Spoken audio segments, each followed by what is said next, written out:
मेरा दिल दर्द से फटने के करीब आ गया था। मैं आश्चर्य भरी निगाहों से अपने पापा को देख रहा था, जिनके पास एक अनजान औरत खड़ी थी और उसके पीछे छिपी हुई उसकी बेटी थी। मेरा बस नहीं चल रहा था कि मैं कुछ कर बैठूं। मैंने दर्द भरे स्वर में कहा, आपने सिर्फ 3 महीने बाद ही मेरी माँ की जगह किसी और औरत को दे दी। मेरी आंखों में दर्द के कारण आंसू आ गए थे। मेरे पापा ने मुझे देखते हुए कहा, देखो, शादी करना मेरा अधिकार है। तुम या कोई और मुझे रोक नहीं सकता। और अर्पिता एक अच्छी औरत है, मैं उसके साथ खुश रहूँगा। और ये अच्छा है कि तुम्हें भी एक माँ मिल जाएगी और एक छोटी बहन भी। जबकि मैंने पीछे छुपी उस लड़की को खूनी नज़रों से देखा। मेरा बस नहीं चल रहा था कि मैं उस लड़की का काम तमाम कर दूं, जो मेरे अधिकार पर डाका डालने आई थी। उस समय मैं सिर्फ 18 साल का था। नई नई जवानी चढ़ी थी, जज्बात भी मुंहजोड़ थे। कच्ची उम्र थी और मुझे ज़्यादा समझ नहीं थी। मैंने बिना हालात की परवाह किए बिना उस पर झपटा और उसी पल मेरे पापा हम लोगों के बीच आए थे। मैं फिर उस लड़की की ओर बढ़ता इससे पहले कि मेरे पापा ने मुझे घुमाते हुए एक जोरदार थप्पड़ मारा था और गुस्से में बोले, आकाश, हद में रहो। वो तुम्हारी बहन है और वो भी बहुत ही कम उम्र है।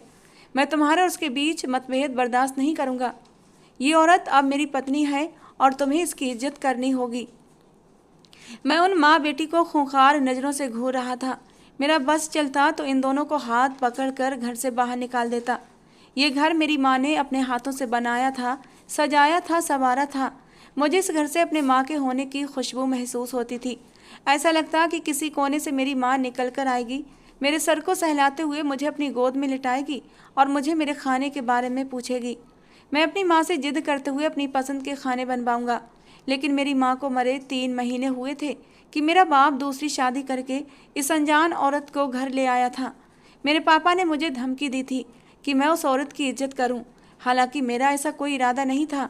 मेरे पापा मेरी तरफ ही देख रहे थे, जबकि मैं अपने पैरों को पटकता हुआ अपने कमरे में आ गया था। हाँ, मेरी उम्र 18 साल थी, थोड़ी बहुत समझ रखता था, लेकिन मैं ये बिल्कुल बर्दाश्त नहीं कर पा रहा था कि सिर्फ 3 महीने बाद मेरी माँ की जगह कोई और आ जाए।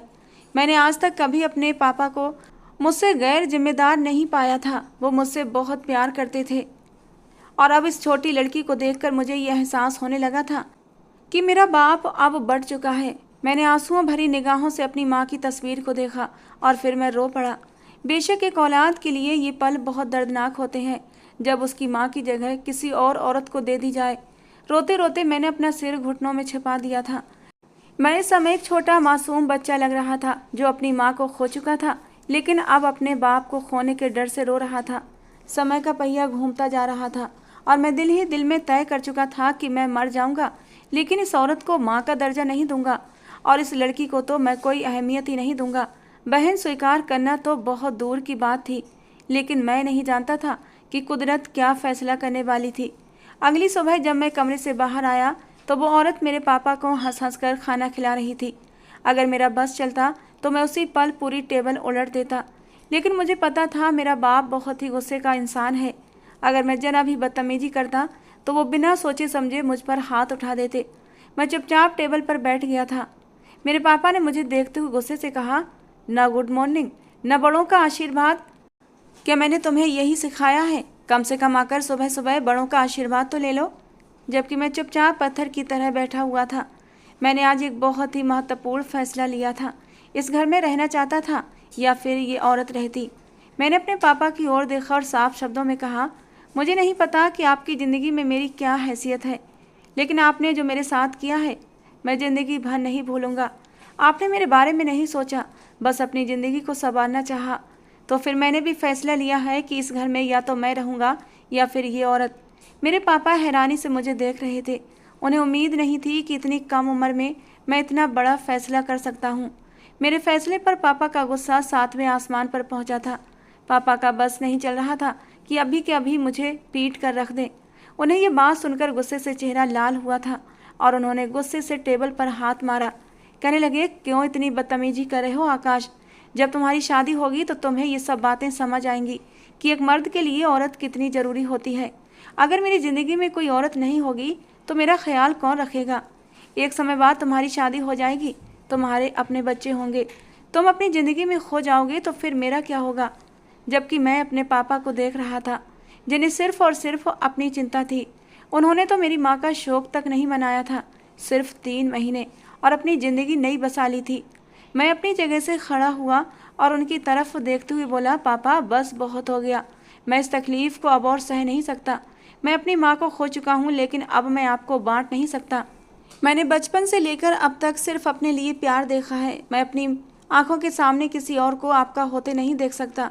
इसीलिए मैं आपसे माफ़ी मांगते हुए कहता हूँ कि मैं यहाँ से जा रहा हूँ। मैं हॉस्टल में रह लूँगा, सड़क पर रह लूँगा, लेकिन आपके साथ नहीं रहूँगा। ये बोलकर मैं बिना हालात की परवाह किए घर से बाहर आ गया था। जब मैं घर से निकल रहा था तो मुझे एक उम्मीद थी कि मेरे पापा मुझे रोकेंगे, मुझे कहेंगे कि मैं उस औरत को घर से निकाल रहा हूँ, तुम घर में रहो, तुम मेरा खून हो।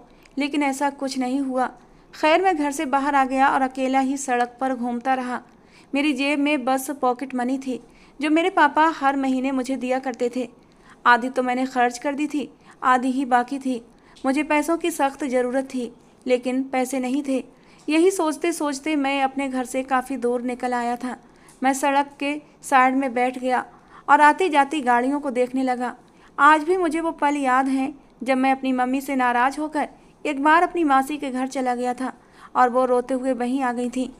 उनका बस नहीं चल रहा था, वो क्या कर जाती। उसी पल उन्होंने पापा को भी बुला लिया था और दोनों ने मुझसे सॉरी कहा था। उन्होंने मुझे बहुत सारे गिफ्ट भी दिए थे और मुझसे बहुत प्यार किया था। वे पल याद करके मेरी आंखें एक बार फिर नम हो गईं। सच में एक माँ का इस दुनिया से चले जाना औलाद को ख़त्म कर देता है। यही हाल मेरे साथ था। मुझे सड़क पर बैठे कुछ ही देर हुई थी कि अचानक मेरा एक सबसे करीबी दोस्त रोहित मेरे पास आकर बैठ गया। मैं उसे हैरान निगाहों से देख रहा था। उसने मेरे कंधे पर हाथ रखते हुए कहा, जो तुमने किया है ये तुम्हारी सबसे बड़ी बेवकूफ़ी है। तुम्हें घर वापस जाना चाहिए और उन माँ बेटी को निकालने की तैयारी करनी चाहिए, और तुम अपना ही घर छोड़कर यहाँ बैठे हो। जबकि मैं अविश्वास के स्वर में बोला, तुम्हें किसने बताया कि मैंने घर छोड़ दिया है और मैं यहाँ हूँ? कहने लगा, तुम्हारे पापा का फ़ोन आया था, बता रहे थे कि तुम गुस्से में घर छोड़कर चले गए हो। यार क्यों बच्चों जैसी हरकतें कर रहे हो? हाँ, मैं मानता हूँ तुम्हारे पापा ने गलत किया, लेकिन यही तो समय है अपने पापा की नज़रों में अच्छा बनने का। मैं रोहित को हैरान नज़रों से देख रहा था। उसकी बातें मेरे बिल्कुल भी पल्ले नहीं पड़ रही थीं। वो आगे बोला, बेवकूफ़ इंसान, मेरे कहने का मतलब है अगर तुम नहीं चाहते कि वो औरत इस घर में रहे तो तुम अपने पापा को बहकाओ, उनके खिलाफ करो, उनके सामने अच्छे बनने का नाटक करके उस औरत की जड़ें काटते रहो। मैं बेवजह बोला, और उस लड़की का क्या होगा? वो भी तो सांप की तरह मुझ पर सवार हो गई है। मैं क्या करूं, मेरा बस नहीं चल रहा।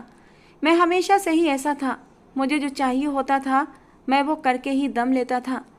मेरा दोस्त मेरी तरफ देखते हुए बोला, इस लड़की का भी कोई ना कोई बंदोबस्त हो जाएगा। फिलहाल तुम घर जाओ, अपने पापा की नज़रों में अच्छा बनो, उनसे बोलो कि तुम्हें कोई फ़र्क नहीं पड़ता कि आपने शादी कर ली है। गुस्से में मैं घर छोड़कर चला गया था, लेकिन अब मुझे अपनी गलती का एहसास हुआ है। रोहित ने मुझे समझाया, जाओ जाकर यही सब बातें अपने बाप से कहो, बल्कि और भी मक्खन लगाओ कि ज़िंदगी में माँ तो होनी ही चाहिए। जबकि मैं चुप था।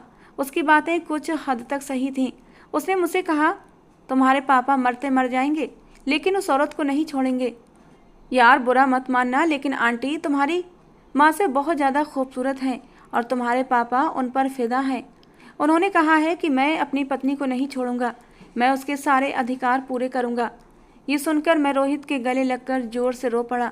वो मेरी पीठ थपथपाते हुए बोला, अच्छा बस कर, अब रोना बंद कर। अब रोने का नहीं बल्कि रुलाने का वक्त है। तुम्हें समझदारी का प्रदर्शन करना होगा, वरना बेमौत मारे जाओगे। वो मुझे दिलासा दे रहा था, जबकि मेरी आंखों से आंसू रुकने का नाम नहीं ले रहे थे। थोड़ी देर बाद जब मैं उससे अलग हुआ तो वो मेरी तरफ देखते हुए बोला, इस तरह टूटने का कोई फ़ायदा नहीं है। ये दुनिया टूटने वालों को और भी तोड़ देती है, तुम्हें हिम्मत करनी होगी। जबकि मैंने गले में रूखापन लाते हुए कहा, मुझे विश्वास नहीं हो रहा रोहित, मेरे पापा मेरे साथ ऐसा कर सकते हैं। वो तो कहते थे मैं उनका बेटा हूँ, मुझसे ज़्यादा वो किसी से प्यार नहीं करते, तो फिर उस औरत से क्यों करते हैं? और फिर जो बात रोहित ने कही उसे सुनकर मेरी आंखें शर्म से झुक गईं। मेरी उम्र कम थी और इस तरीके की बातें मेरी समझ से परे थीं, लेकिन फिर भी उम्र के इस दौर में तो था कि मर्द और औरत के रिश्ते के बारे में मुझे समझ आने लगी थी।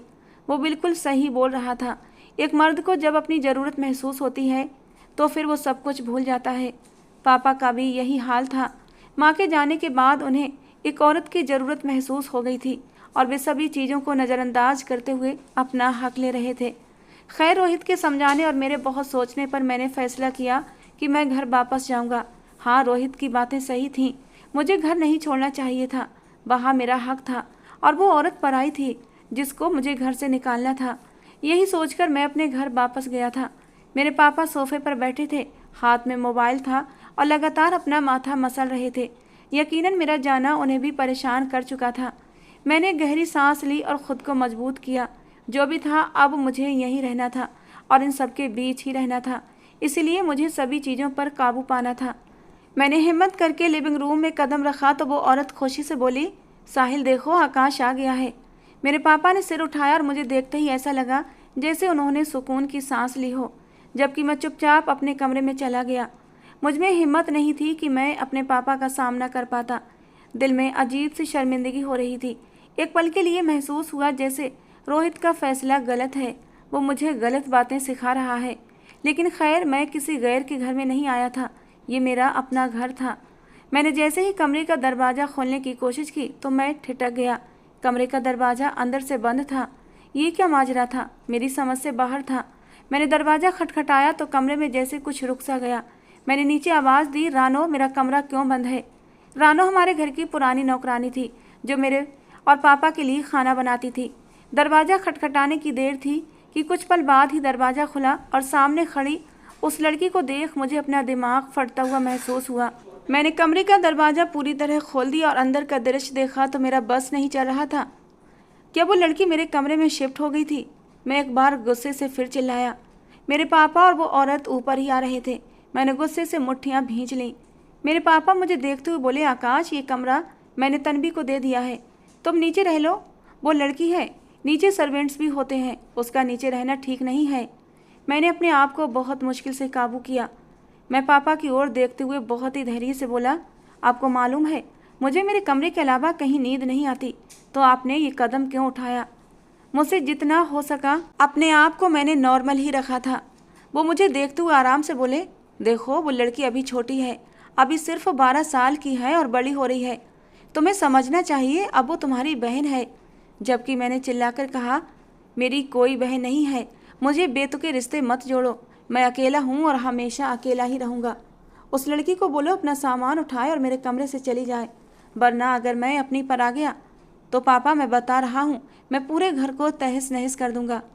मैं भी आपका ही बेटा हूँ। अगर मेरा बाप जिद्दी था तो मैं उनसे भी बड़ा जिद्दी इंसान था। मुझे देखते हुए पापा कहने लगे, दफ़ा हो जाओ फिर मेरे घर से। अगर इसी टोन में मुझसे बात करनी थी तो वापस क्यों आए हो? जबकि मैं हैरान निगाहों से अपने बाप को देख रहा था, जो मुझसे ज़्यादा इन अजनबी लोगों को प्राथमिकता दे रहे थे। वो साफ लहजे में बोलकर वहाँ से चले गए थे, जबकि मैं अपनी जगह पर सुन्न सा खड़ा रह गया था। ये कैसी परीक्षा थी, मेरी समझ से सब कुछ परे था। उस औरत ने मुझे एक नज़र देखा और अपने पति के पीछे चली गई। मैंने पलट कर देखा तो उस औरत की बेटी सहमी हुई निगाहों से मुझे देख रही थी। मैंने खूनी नज़रों से उसे देखा। वो डरकर अंदर चली गई। मैंने गुस्से में एक हाथ उस दरवाजे पर मारा और पैर पटक कर नीचे वाले कमरे में चला आया, जहाँ मेरा सारा सामान बहुत ही सलीके से सजा हुआ था। यानी मेरे जाने के सिर्फ 4-5 घंटे में ही ये सब कार्रवाई हुई थी। मुझे अपने आप पर ही अफसोस हुआ कि मैं गया ही क्यों। अगर मैं न जाता तो आज मेरे पास मेरा कमरा होता। धीरे धीरे मेरे दिल में और भी कठोरता आती जा रही थी। मैं जो हमेशा ही नर्म मिजाज का था, हर किसी से खुश मिजाजी से बात करता था, लेकिन अब धीरे धीरे मेरी ज़िंदगी बदलती जा रही थी। मैंने अपने पापा के साथ मेज़ पर बैठना पूरी तरह ख़त्म कर दिया था। मैं अकेले कॉलेज जाता, अकेले ही वापस आता। आज रविवार का दिन था। आज के दिन मैं पूरा समय अपने पापा के साथ बिताता था, उनके साथ बाहर घूमने जाता था। मैं 18 साल का था, लेकिन मेरे पापा के साथ मेरी दोस्ती बहुत अच्छी थी और वो भी मुझे समय देते थे। मैंने शीशे में खड़े होकर एक गहरी सांस ली। इन आई हुई पराई औरतों की वजह से मैं अपने पापा से क्यों दूर हो रहा था? मैंने सिर झटका। इन लोगों की शादी को आज पूरे 4 महीने हो गए थे और इन 4 महीनों के बीच मैंने जो कुछ सहा था उसकी किन शब्दों में तुलना करूं, मुझे समझ नहीं आ रहा था। मैंने सोच लिया था आज मैं पापा के साथ बाहर घूमने जाऊंगा, उनके साथ अच्छा समय बिताऊंगा, अपने दिल की बातें उनसे करूंगा और कुछ उनकी सुनूंगा। लेकिन मुझे नहीं पता था आज मेरे साथ क्या होने वाला है। मैं कमरे से बाहर आया तो पापा कहीं जाने की तैयारी कर रहे थे। मैं तुरंत कदम उठाते हुए उनके पास आया और अभी उनसे कुछ बोलने ही वाला था, लेकिन इससे पहले ही उनके कमरे का दरवाज़ा खुला और उनकी नई नवेली पत्नी तैयार होकर पापा के पास आकर खड़ी हो गई। एक नज़र मेरे ऊपर डालकर उसने पापा से कहा, साहिल जल्दी करो, मुझे देर हो रही है, सीमा बुरा मानेगी। जबकि वो तुरंत बोले, हाँ मैं बिल्कुल तैयार हूँ, आप ही लेट कर रही हैं, चलो चलते हैं। ये कहते हुए उन्होंने एक हाथ से मेरी सौतेली माँ का हाथ थामा और एक हाथ से उस लड़की का हाथ थाम लिया जिसने आते ही मेरे कमरे पर कब्जा किया था और अब मेरे बाप पर कब्जा करके बैठी थी। मेरे पापा ने कदम आगे बढ़ाए, लेकिन जाते जाते बोले, और हाँ आकाश, तुम बाहर जाओ तो रानू को बताकर जाना ताकि वो तुम्हारे लिए खाना ना बनाए, हम लोग रात का खाना खाकर ही आएंगे। जबकि मैं हतप्रत होकर अपने पापा को देखता रह गया था।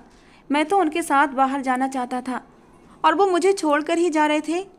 जैसे ही वो 2 कदम आगे बढ़े, मेरे मुंह से अविश्वास भरी आवाज़ निकली थी, पापा मेरी बात तो सुने। और वो जल्दी में कहते हुए उस लड़की का हाथ थामकर आगे बढ़ चुके थे। हाँ आकाश, मैं तुमसे आकर बात करता हूँ, अभी मुझे काफ़ी देर हो रही है, तन्वी की मासी के पास हमारी दावत है। और मैं अपनी जगह पर सुन्न खड़ा रह गया था। आज पहली बार मेरे पापा ने मुझे पूरी तरह से ख़त्म कर दिया था। इंतकाम की आग मेरे दिल में भड़क उठी थी और मुझे नहीं पता था मैं किस राह का मुसाफिर बनने वाला हूँ। इंतकाम की आग में मैं रिश्तों की धज्जियाँ उड़ाने वाला था और ये सब गलती मेरे पापा की थी। उन्होंने ही मुझे ये सब करने पर मजबूर किया था। समय का पहिया घूमता जा रहा था और मैं अपने खोल में बंद हो गया था। रातों को घर देर से आना, सुबह घर से जल्दी निकल जाना। मैं अब बीबीए के 2nd ईयर में था और यूनिवर्सिटी जाना शुरू कर चुका था, लेकिन मुझे किसी की कोई परवाह नहीं थी। अक्सर पापा मुझसे अपने बिजनेस के बारे में बात करने की कोशिश करते। कई बार मुझे टोका था कि फैक्ट्री का चक्कर लगाओ, मेरा हाथ बटाओ, मेरी भी थोड़ी मदद हो जाएगी। और मैं चुपचाप बस उन्हें सुनता रहता। वो लड़की भी अब 12th क्लास में आ चुकी थी। मैंने उसमें एक चीज़ नोट की थी, वो मुझसे बहुत डरती थी। मैं जहाँ होता वो उस जगह से चली जाती। शायद मेरी पहली छाप ही उस पर बुरी पड़ी थी। मुझसे डरती थी लेकिन पापा के बेहद करीब थी। पापा भी उसे बहुत प्यार करते थे। ये देखकर मैं चिढ़ता था, लेकिन जब वो मुझे देखकर डर के मारे थर थर काँपती तो मुझे इस चीज़ की खुशी होती थी, क्योंकि जो इंतकाम मैं सोच चुका था उसके लिए उसका डरा सहमा होना बेहद ज़रूरी था। समय गुजरता जा रहा था और आज मेरे पापा की शादी की सालगिरह थी। ये समय मेरे लिए बहुत ही दर्दनाक था। पापा का इरादा शादी की सालगिरह बड़े पैमाने पर मनाने का था, लेकिन कुछ समस्याओं की वजह से वे हम चारों के साथ एक अच्छे डिनर पर जाना चाहते थे। लेकिन मैंने बहुत ही चुपचाप सादगी से इनकार कर दिया। मेरे दिमाग में तो कुछ और ही प्लान चल रहा था, क्योंकि मुझे पता था तन्वी भी नहीं जाएगी। उसके पेपर हो रहे थे और वो बहुत ही लायक स्टूडेंट थी। अपनी पढ़ाई के मामले में वो कोई समझौता नहीं करती थी। वो 18 साल की हो गई थी। देखने में वो बला की हसीन थी।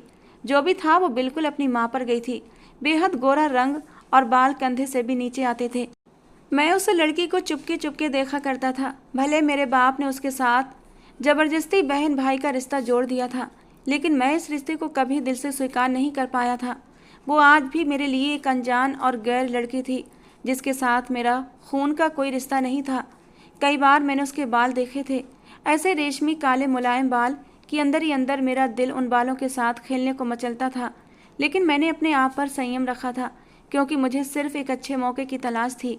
मेरे सामने कई बार उसकी माँ ने उसे कहा कि तुम भी चलो, कुछ घंटों की तो बात है, मेरी खुशी में शामिल हो जाओ। और वो आसानी से इनकार कर गई थी। मैं भी तो यही चाहता था, क्योंकि ये मौका मेरे लिए बहुत अच्छा था। पापा और उनकी पत्नी के जाने के बाद तुरंत मैं भी घर से बाहर चला गया था और फिर मैंने लैंडलाइन पर कॉल की थी। मैं अपने दोस्तों के पास बैठा था और सिगरेट फूंक रहा था। पहली बेल गई, दूसरी गई और फिर तीसरी बेल पर उसकी मिठास भरी आवाज़ मेरे कानों में आई थी। मैंने अपना हाथ मुट्ठी की तरह बंद किया और घबराए हुए लहजे में बोला, तन्वी जल्दी घर से बाहर निकलो, आंटी और पापा का ख़तरनाक एक्सीडेंट हुआ है, जल्दी से बाहर आओ, मैं बाहर ही खड़ा हूँ। ये सुनते ही वो भी घबरा गई थी। वो कुछ पूछती इससे पहले ही मैं मोबाइल बंद कर चुका था। मेरे दोस्तों ने ज़ोरदार हंसी लगाई थी। मैंने रोहित की तरफ देखा और सवालिया लहजे में पूछा, सारा इंतजाम पक्का है ना? उसने तुरंत सिर हिलाया और ओके का संकेत देते हुए हम सबकी तरफ इशारा कर दिया। मैं गाड़ी का स्टीयरिंग संभाल चुका था, जबकि मेरा एक दोस्त मेरे साथ आगे बैठा था और एक पीछे। तन्वी का घर से निकलना था और उसी पल मेरे दोस्तों ने उसके मुंह पर काला कपड़ा डाल दिया था और मैंने उसे उठाकर गाड़ी में डाल लिया। मैंने तुरंत गाड़ी चलाई और सीधा अपने दोस्त के फ्लैट पर पहुंचा। तन्वी चिल्ला रही थी लेकिन मुझे कोई फर्क नहीं पड़ रहा था। वहां पहुंचते ही मैंने उसे झटके से निकाला और ऊपर फ्लैट में ले आया। वो एक बार फिर रोते हुए बोली, भगवान के लिए आकाश, मेरे साथ कुछ मत करो, मैंने तुम्हारा क्या बिगाड़ा है? मेरी शादी हो जाएगी, मैं इस घर से चली जाऊंगी, मैं फिर कभी नहीं आऊँगी। अगर मुझे मम्मी की याद आएगी तो मैं उन्हें अपने पास बुला लूँगी। तुम क्यों मेरे साथ इस तरह कर रहे हो? आकाश, मुझ पर दया करो, मैं बेकसूर हूँ। जिस तरह तुमने एक सौतेली माँ को अपनी ज़िंदगी में स्वीकार किया है, उसी तरह मैंने भी एक पिता के लिए समझौता किया है। तो मेरी बात तो सुनो। वो तड़प कर रो पड़ी थी, लेकिन मेरी आंखों पर इंतकाम की पट्टी बन चुकी थी। उस लड़की को तो मेरे बाप का प्यार मिल रहा था और मुझे क्या मिला था? एक बाप का प्यार ही तो था।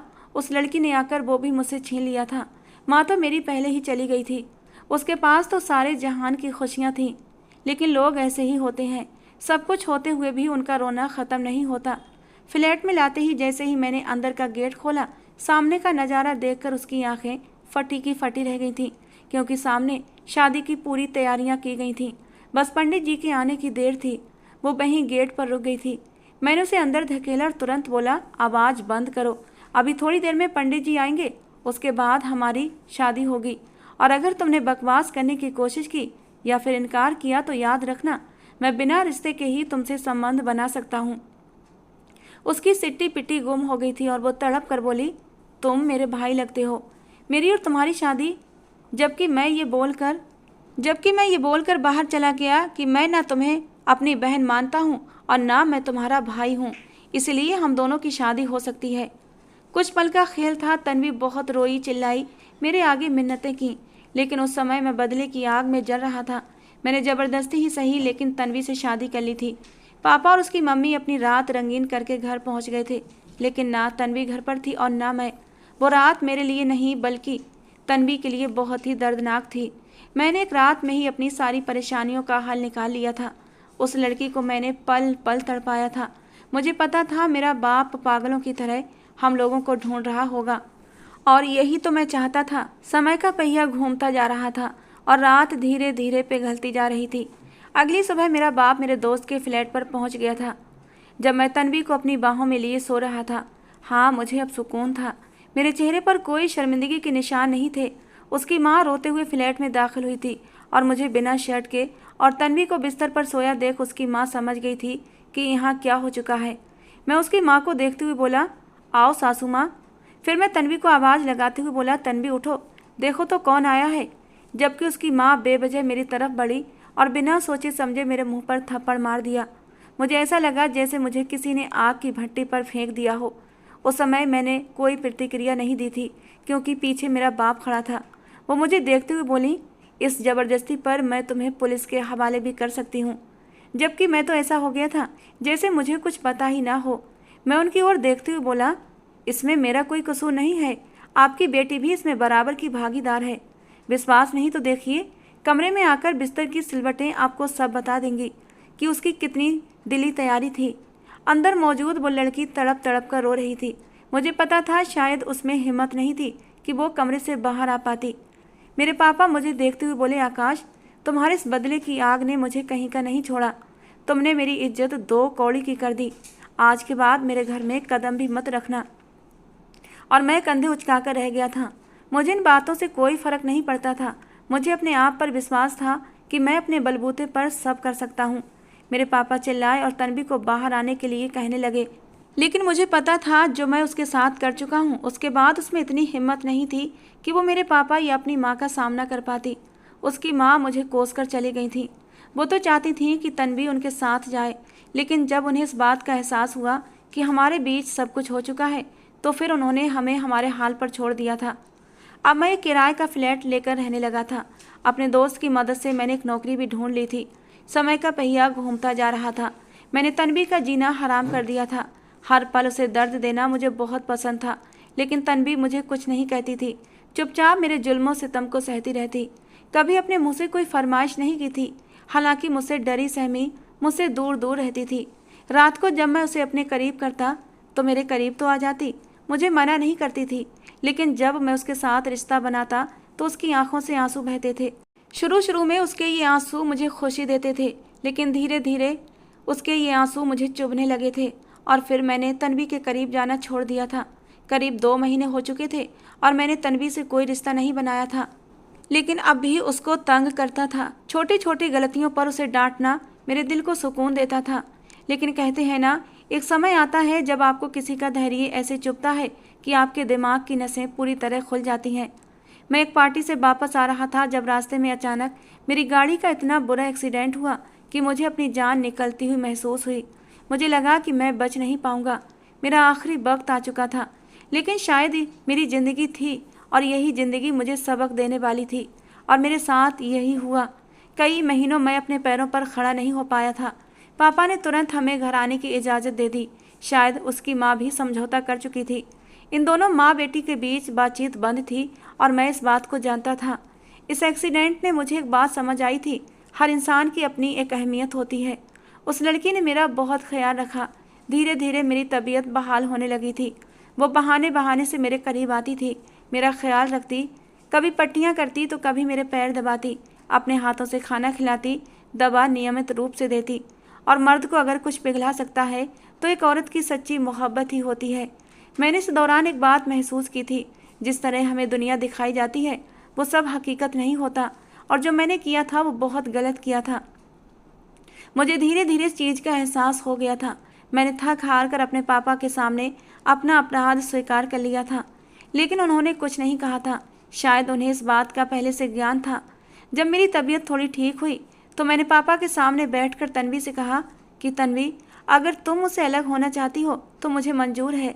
किसी अच्छे लड़के को देखकर तुम अपनी ज़िंदगी शुरू करो। और वैसे भी मैं अब और हिंदुस्तान रहना नहीं चाहता, मेरा दिल अब बिल्कुल मर चुका है। लेकिन तन्वी ने इस बात से इनकार कर दिया। वो मुझसे अलग होना नहीं चाहती थी, बल्कि अब मेरे साथ ज़िंदगी बिताना चाहती थी। और मैं हैरानों परेशान निगाहों से उसे देख रहा था। वो वाकई बहुत अलग थी। जैसा मैंने सोचा था वो वैसी नहीं थी। उसने किसी के हक पर डाका नहीं डाला था। ये सब मेरी गलतफहमी थी। समय के साथ मुझे अब समझ आ गया था, और आज पूरे 5 महीने बाद वो मेरी बाहों में सो रही थी और मैं उसे गौर से देख रहा था। मैंने उसके बालों में अपना चेहरा छिपाकर गहरी सांस ली। मुझे अपनी रगों में सुकून उतरता महसूस हो रहा था। धीरे धीरे मैं उसकी संगत में पिघलता जा रहा था, और आज उसकी आंखों में आंसू नहीं थे, बल्कि उसने भी मुझे दिल से स्वीकार कर लिया था। बेशक हर तकलीफ़ के बाद आसानी है। मेरे पापा ने शुरू में मेरे साथ गलत किया था। अगर उन्हें अपनी ज़िंदगी शुरू करनी ही थी तो थोड़ा इंतज़ार करना चाहिए था। मुझे अपने भरोसे में लेना चाहिए था। लेकिन उस औरत की सहनशीलता और तन्वी की सच्चाई, ईमानदारी और मोहब्बत ने मेरा दिल पिघला दिया था, और आज मैं अपनी पत्नी के साथ एक खुशहाल ज़िंदगी बिता रहा हूँ। दोस्तों, आज की हमारी ये कहानी कैसी लगी ज़रूर बताना। पसंद आई हो तो प्लीज़ लाइक करना। रोज़ एक नई कहानी सुनने के लिए हमारे चैनल को भी सब्सक्राइब करना। मिलते हैं दोस्तों अगली किसी नई कहानी के साथ।